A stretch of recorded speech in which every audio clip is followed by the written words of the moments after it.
हिंदू समाज की जो शक्ति बढ़ रही है भारत के अंदर भी और भारत के बाहर, उससे कई लोग घबराए कि जीसस क्राइस्ट को भी भारत में आना पड़ा। 12 साल का उनका रिकॉर्ड नहीं है उनके पास में। तो भारत के अंदर आए और यहाँ वेदों उपनिषदों का अध्ययन करने के बाद उन्होंने अपने आप को वहाँ पर स्थापित किया। हिंदुस्तान में मस्जिद कैसे रह सकती है? हिंदुस्तान में मस्जिद तो हमने दी है एक योजना के तहत कि भाई आप अपने किसी को मानते हैं तो आप वहाँ पर सजदा कर सकते हैं, कर सकते हैं। लेकिन इस तरह के लोग कह रहे हैं कि हमें मोदी जी तो वो युद्ध के लिए थोड़ी मांग रहा है। वो ये कह रहा है कि मोदी जी ने जो भारत के अंदर व्यवस्था की है, शांति स्थापित, जो यहाँ पर उत्थान किया भारत में, उत्थान चाहते हैं पाकिस्तान।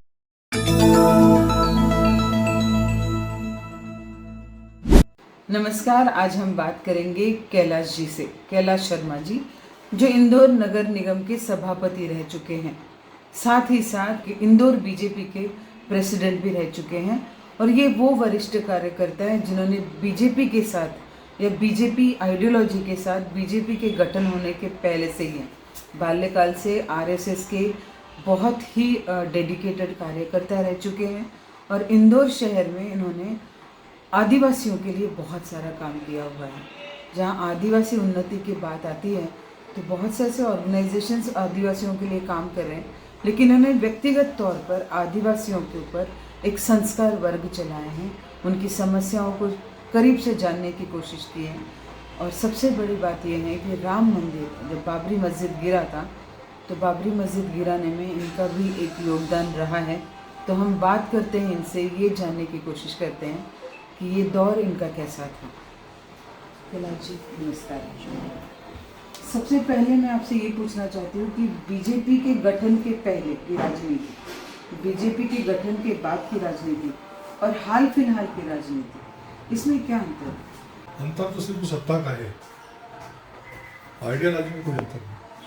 बचपन में जो हमने सुना था कि भारत के अंदर ऐसा होगा, और हमारी जो संस्कृति है या मूल भारत की विचारधारा है, उसके ऊपर चारों तरफ से प्रहार हो रहे थे, दिशा दिशा प्रहार है।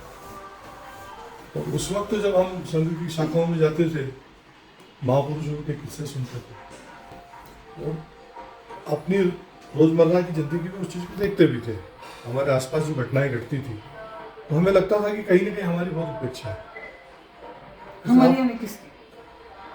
समाज की, धर्म की, हिंदू धर्म की, हिंदू समाज की, हिंदू धर्म की, और मूल जो संस्कृति है भारत की उसकी। हम देखते थे कि कोई सुनेगा, यदि बच्चा अपनी उम्र के अंदर तो बच्चा अखाड़ा जाता है, बजरंग बली को मानता, अचानक उसको मालूम पड़ेगा कि राम जी का जहाँ जन्म हुआ मंदिर ही नहीं है, तो उसके दिल पे क्या बीतेगा? और किसी बच्चे को ये लगे जीवन के अंदर कि वो जिस संस्कृति को पूज रहा है या जिस संस्कृति को जीना चाहता है उसकी उपेक्षा हो गई, तो उसे क्या लगेगा जीवन का? मुझे ये पूछना था, आजकल की जो थिंक टैंक्स है समाज में, वो ये कहते हैं कि अगर हिंदुत्व पे आघात हुआ है तो हम तोड़फोड़ मचा रहे हैं, और तो फिर मुस्लिमों के ऊपर जो तोड़फोड़ और एट्रोसिटीज हो रही है तो उसके लिए जिम्मेदार कौन है?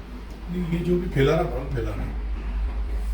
हिंदू समाज की जो शक्ति बढ़ रही है भारत के अंदर भी और भारत के बाहर, उससे कई लोग घबराए।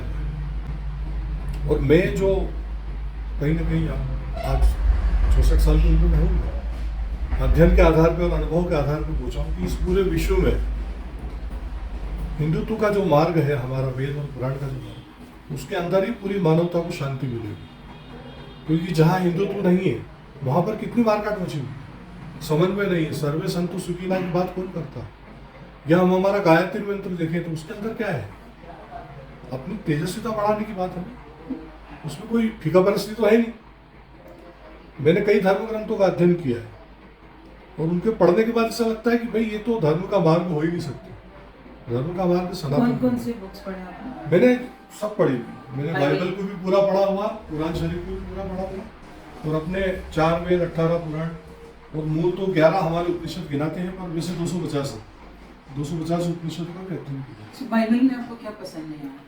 नहीं, मुझे उसके अंदर कोई ऐसी विशेषता नहीं लगती, क्योंकि हमारे धर्म में सारे मार्ग पहले से ही है। हमारे धर्म में सारे मार्ग पहले, अलग उसमें कुछ नहीं है। और कई जगह तो हमारी विशेषताओं को लिया हुआ। अभी थोड़ी देर के लिए, आज से 40 साल पहले किसी ने कहा था विश्व और खुल के कहा था कि जीसस क्राइस्ट को भी भारत में आना पड़ा। 12 साल का उनका रिकॉर्ड नहीं है उनके पास में। वो भारत के अंदर आए और यहाँ वेदों और उपनिषदों का अध्ययन करने के बाद उन्होंने अपने आप को वहाँ पर स्थापित किया। और आज भी कश्मीर के अंदर उनकी समाधि है, और इस बात को आचार्य रजनीश ने भी बोला, प्रमाण के साथ बोला। और उस जमाने के अंदर श्रीलंका से जो सिलोन से ब्रॉडकास्ट भी हुआ कि यहाँ पर उनकी समाधि है। किस जमाने में? कम से कम 40 साल पहले ये हाँ अनाउंस हुआ, ब्रॉडकास्ट हुआ। और किस माध्यम से? वो वहां पर है, जीसस क्राइस्ट की समाधि वहां लिखी हुई, और उसको लेकर जो फिर वहां अफरा तफरी मची है जाके वेटिकन सिटी के अंदर। वो तो वहाँ पे हैंग किए गए थे। नहीं, वो वहां से जीवित निकले हैं। हाँ, ये बिल्कुल प्रमाण है कि वो वहां से जीवित निकले हैं, क्योंकि 24 घंटे के अंदर उनकी बॉडी को उतार लिया गया था और वो वापस यहाँ पर आए, भारत आ गए। वो पहले भी वो दीक्षित हुए भारत में, यहाँ पर समझा उन्होंने वेद और पुराण, और फिर उन्होंने वेदों की स्टडी। हाँ, फिर उन्होंने अपने आप को वहाँ स्थापित किया। और आज देखो, राजनीति धन बिन धर्मा, पूरे विश्व की राजनीति धन और धर्म के लिए होती है ज्यादातर। रामायण जी के अंदर ऐसा कहा गया है, प्रमाणिक। आज हम हमारी देश की यदि राजनीति कर रहे हैं हिंदुत्व की, तो हमारे हिंदुत्व की राजनीति के अंदर एक सबसे बड़ी विशेषता क्या है कि सर्वे संतु सुखेना सर्वे संतु निरामया। आपको लगता है प्रॉफिट मोहम्मद भी कभी नहीं, प्रॉफिट मोहम्मद पे मुझे विश्वास नहीं है, उनकी विचारधारा पे। मैं ये व्यक्तिगत बोल रहा हूँ, इसलिए कि उनको जब मैंने अध्ययन किया है तो उस अध्ययन के अंदर ऐसा है कि एक वो विशेष वर्ग को ही सुरक्षित करना चाहते थे, उनको पूरे विश्व से कोई लेना देना था। इसलिए उन्होंने गजवाए हिंदुस्तानी की कई चीजें उसमें मिलेगी आपको। उन्होंने बोला ना कि जो इस्लाम को मानेगा उसकी मर्जी। हाँ, उसमें तो क्लियर है, उनकी दृष्टि से तो अन्य सब लोग काफिर है, और काफिर का काफिला भी लूट सकते हैं, और यदि वो धर्म पे ईमान नहीं लाए तो हत्या भी जायज है उसकी। तो इस तरह से हिंदू आप कैसे? भाई सैटेनिक वर्सेस तो मैंने नहीं लिखी। मैं जब कॉलेज में पढ़ता था उस वक्त सैटेनिक वर्सेस किसी ने लिखी थी, शायद रुजली जी ने लिखी।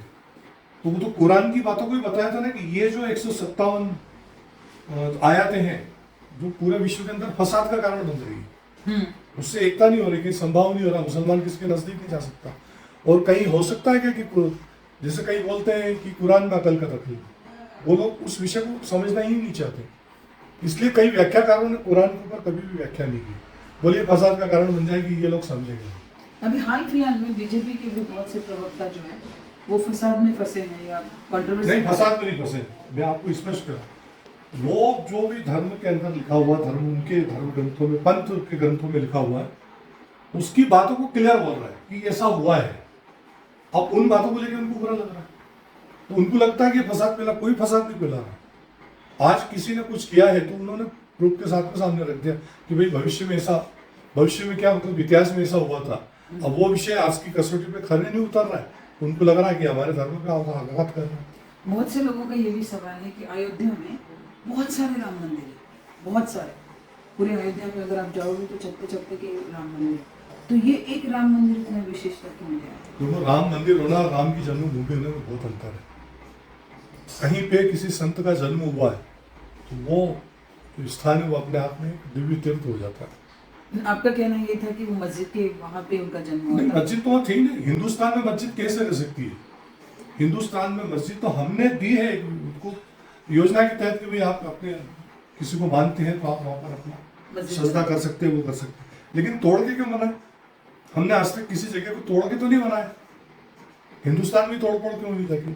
तो आपका मानना है कि जो मस्जिद बना था वो राम की जन्मभूमि थी? राम जी की जन्मभूमि है ही, और घर घर में उसके प्रमाण है, जहाँ रामायण है वहाँ उसके प्रमाण है, और संतों ने तो अदालत के अंदर प्रमाण। आपकी पहली इमोशन क्या थी जब आप बाबरी मस्जिद गिरा रहे थे? भाई मैंने बताया ना कि जब मुझे बहुत कम उम्र के अंदर ये पहले मालूम पड़ा कि राम जी की मूल जगह जहाँ उनका जन्म हुआ मंदिर ही, मुझे बहुत शौक लगा था, क्योंकि ये कैसे संभव हो सकता भारत में। फिर मैंने अपने स्तर पे काफ़ी लोगों से पूछा, पता लगाया, तो लगा कि अरे ये तो सत्य है।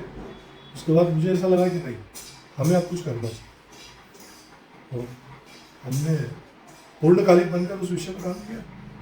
और आज हमें इस बात का गर्व है कि हमारे देखते देखते वो हमारा सपना पूरा हुआ। वहाँ राम जी तो आए ही हैं, पर अयोध्या के अंदर जो यूपी के अंदर परिवर्तन आ रहा, पूरे देश के अंदर परिवर्तन आ रहा। कैसा परिवर्तन आ रहा? हम देखते थे उस काल के अंदर, हम किसी गाँव वहाँ जाते थे तो एक अजीब तरह की उदासी नजर आती थी। मंदिर है तो खंडर में परिवर्तित हो गए, और कहीं कथा चल रही है तो महिलाएं नजर आती थी, बुजुर्ग नजर आते थे। इस युग के अंदर गांव गांव के सारे मंदिर नए बन गए, अच्छे बन गए, और युवा धर्म से जुड़ रहा है, और युवा धर्म को समझ रहा है, उसके ऊपर डिस्कस कर रहा है, और उसमें अच्छी और बुरी बात है उसके ऊपर भी डिस्कस करता है, चर्चा करता है। आप बड़े समाज सेवक भी हैं, तो मैं एक कंपैरिजन पूछना चाहती हूँ कि मंदिर बना तो दिए हमने, धर्म को स्थापित भी किया, संस्कार भी दिए, उतने ही स्कूलें, उतने ही हॉस्पिटल, उतने ही कॉलेजेस बनना नहीं चाहिए? मैं आपसे इस विषय में प्रश्न करता हूँ कि आज जैसे उज्जैन के अंदर महाकाल मंदिर है, तो उज्जैन इतना ध्यान क्यों? क्योंकि महाकाल मंदिर के कारण ध्यान है। वो शहर बसा भी इसलिए कि वहाँ महाकाल जी का मंदिर। तो आपका कहना है कि मंदिर रोजगार देता ना, है? मंदिर रोजगार भी देता है, शिक्षक भी करता है, और मनुष्य को पूर्ण होने की संकल्प। विधा है वो। आज रामायण जी को पढ़ के हम अंदर के राम को भी जगाते हैं, और बाहर का राम जी, तुलसी भीतर बाहर जो चाह से उजियार, राम नाम बड़ी दीप धरु, जीव दे हरिद्वार, तुलसी भीतर बाहर जो चाह से उजियार। मन के अंदर भी उजाला होता है, और बाहर समाज के अंदर भी उजाला।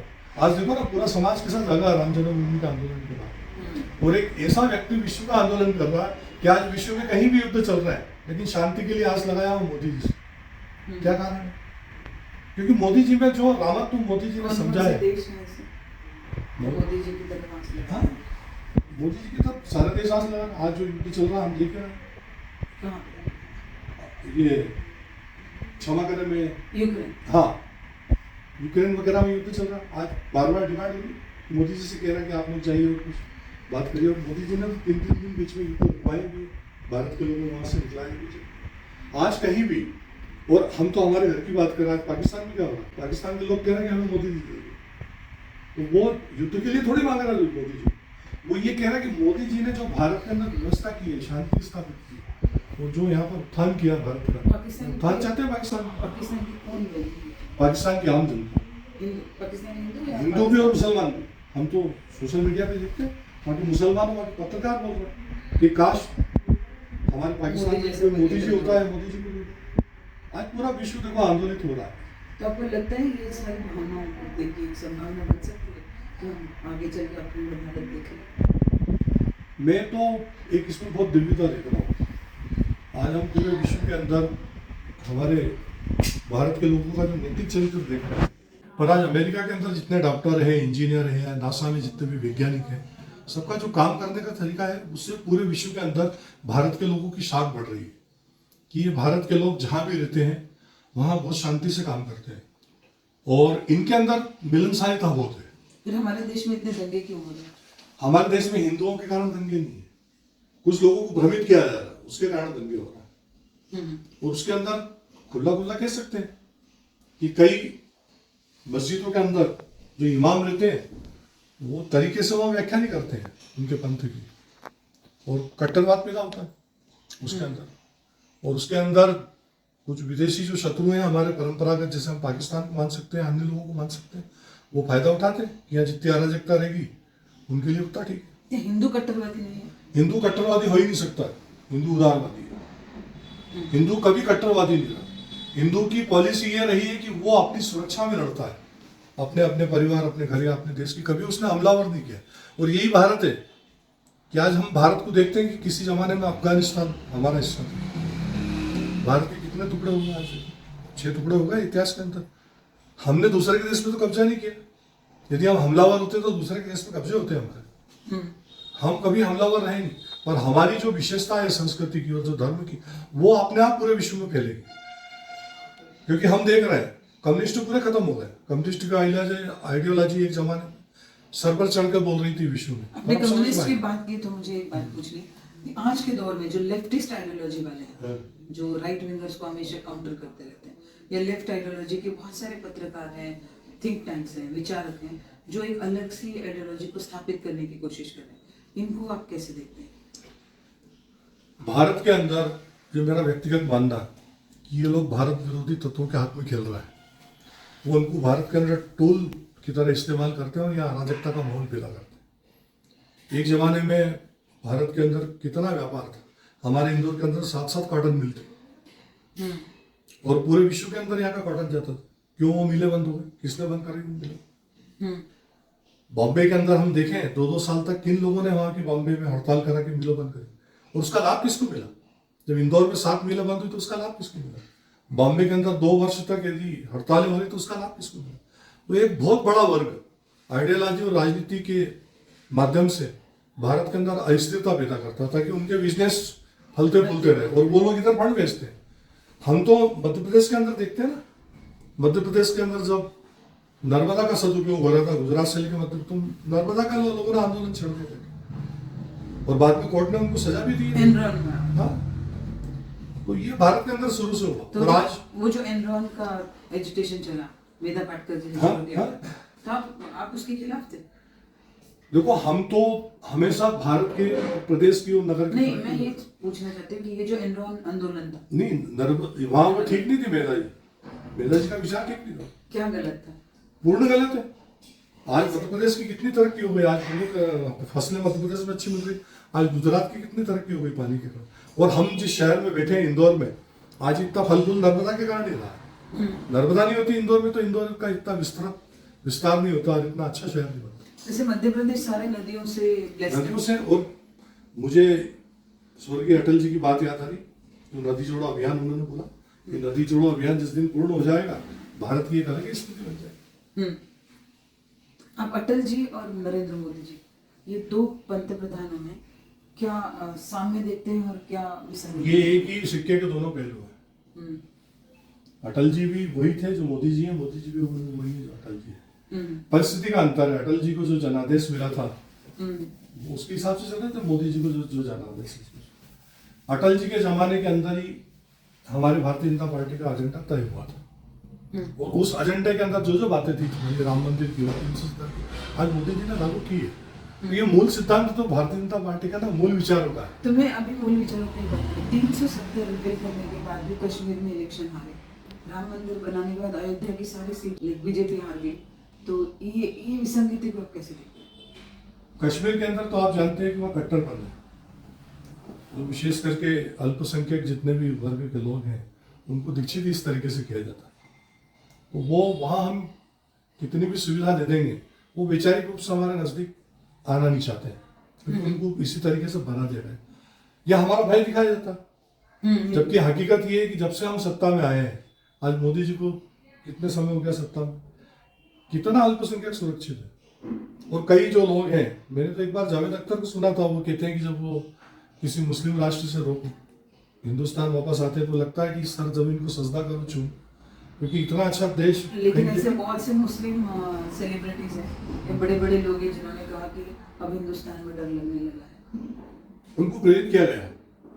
फिल्म इंडस्ट्री के अंदर कई लोग ऐसे हैं जिसको पीछे से फाइनेंस होता है और उन लोगों को विशेष करके इस्टेब्लिश किया जाता है ये स्टेटमेंट देने के लिए। हाँ, तो बताए, मैंने कहा ना कि जैसे विदेश के कई लोग हैं, जैसे मेरा व्यक्तिगत आरोप कम्युनिस्ट को लेकर भी, वो लोग कहीं से प्रेरित है, ये भी लोग कहीं ना कहीं से प्रेरित है। पर जब ये अपने अंदर अंतरात्मा में झांकते हैं तो ये समझते हैं कि वास्तव में कितना अच्छा देश है। आपने नगर निगम की काफी सेवा की है, हाँ। अच्छे पद पे भी रहे हैं, तो तब का नगर निगम और अब का नगर निगम में फर्क क्या है?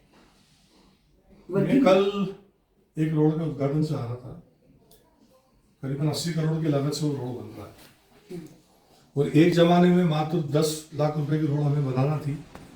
इस रोड के ऊपर यहाँ साइड के अंदर ही वो रोड है, नेशनल सिल्क को लेके बड़ा गणपति था, तो मात्र 18 लाख की रोड थी। मेरे क्षेत्र में एक रोड थी 10 लाख की। इन दोनों रोडों के ऊपर एक्सीडेंट बहुत हुए, मृत्यु भी बहुत हुई, स्कूल के बच्चे भी मरे। हमने आंदोलन करा रोड बनाने, हमें 9 दिन तक भूख हड़ताल में बैठना पड़ा और हजारों लोगों को लेकर नगर निगम में भेजी। उस जमाने के अंदर सड़कें नहीं थी, गड्ढे थे, धूल था, धुआं था, गंदगी थी, अवैध बस्तियाँ थी, अराजकता थी, गुंडागर्दी भी बहुत थी।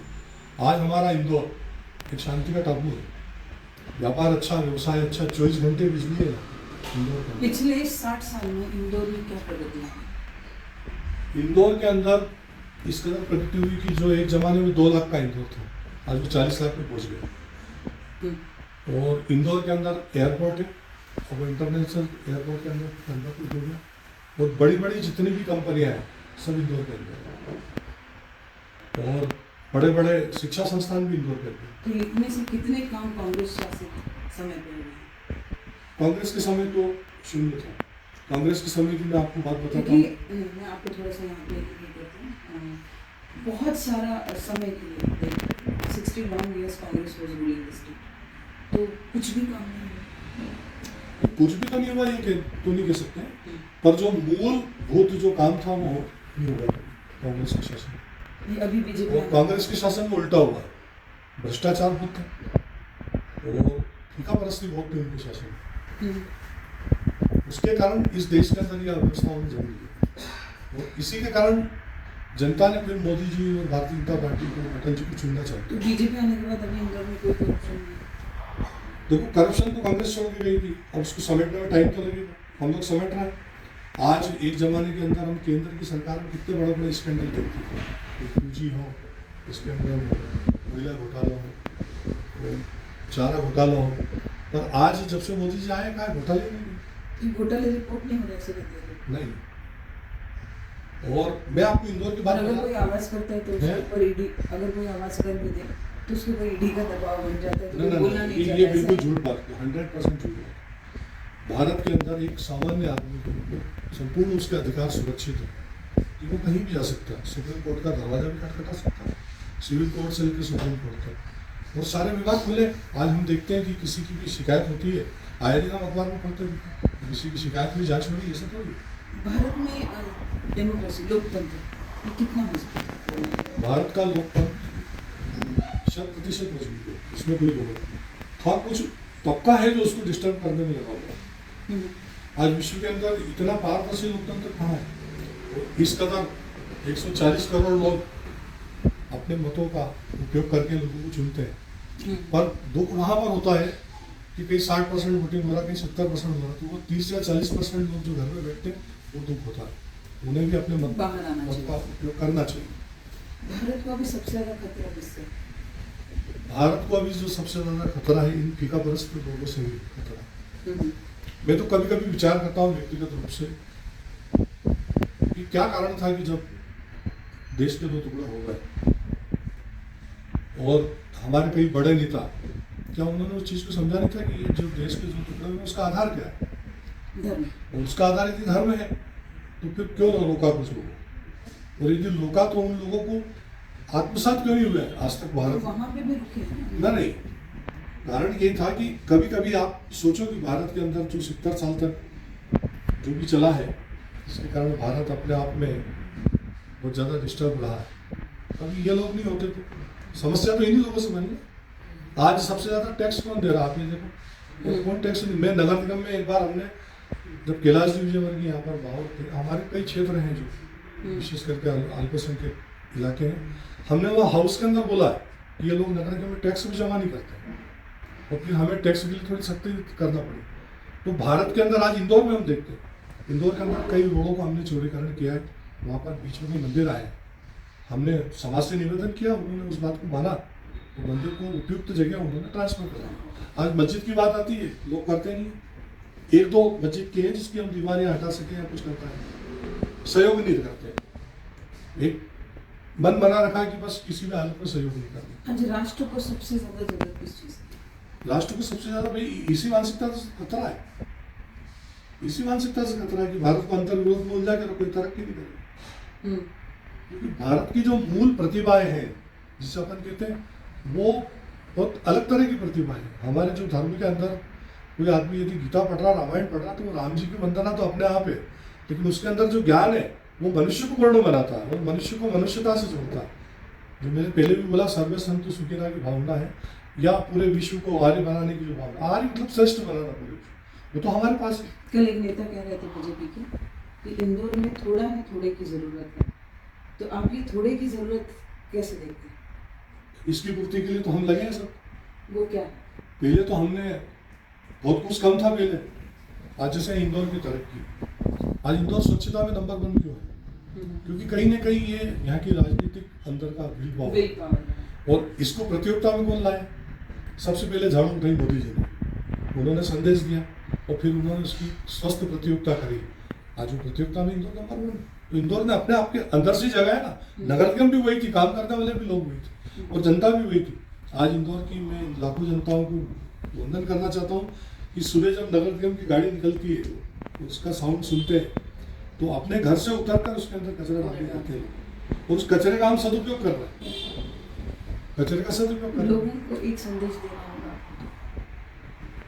लोगों से मेरा यही निवेदन है कि अच्छे देशभक्त नेता हमारे बीच के अंदर आज पूरे देश के अंदर आप लोगों के आशीर्वाद से आप लोगों की सेवा कर रहा है, इनकी ताकत और बढ़े। और जो हमारे ऋषि मुनियों ने स्वप्न देखा था कि भारत विश्व गुरु बने, इसके लिए मैं आप लोगों से निवेदन करता हूँ कि सब आप हर व्यक्ति उस यज्ञ में अपनी आहुति डालें। That was Kailash ji right from the heart. If you like this episode, do not forget to like, share and subscribe. फिर मिलते हैं अगले किसी एपिसोड में, तब तक के लिए नमस्कार।